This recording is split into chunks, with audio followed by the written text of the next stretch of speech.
Hello guys, আমরা এখন চলে আসছি সেই বিখ্যাত নিহারির দোকান। এটা হলো নলুয়া সাজাদপুর। খুব উন্নত মানের নিহারি রুটি, দেশীয় একদম অথেন্টিক ভাবে বানানো হয়। এটা আপনারা আসবেন হলো সাজাদপুর বিসিক থেকে বাম দিক একটা ছোট রাস্তা চলে আসছে। ওইখানে ওইখান থেকে 1.5 কিলো হবে, প্রায় 1.5 কিলোর মতো। ওইখানে নলুয়া বাজার আছে, বাজারে বাম সাইডেই দোকান। ওইখানে পাবেন আপনারা নিহারি। অবশ্য আসবেন হলো আসরের পর। আমরা আসছিলাম প্রায় 8টার দিক, সেজন্য ভালো মানেরটা পাইনি।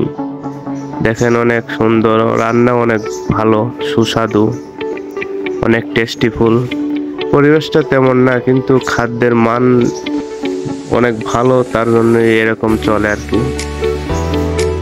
এইখানে ভিতরের দিকে রান্না করা হয়। আমরা এখানে নিচে 4 জন গেছি, আমি, ইসুফ ভাই, সালমান আর মাহফিন ভাইকে ধন্যবাদ এত সুন্দর আয়োজন করার জন্য। এইখানে ওই এলাকারও কিছু ছেলে ছিল। আমরা মাহফিন ভাই, ইসুফ ভাই, আমি, অনেক টেস্টিফুল আর কি।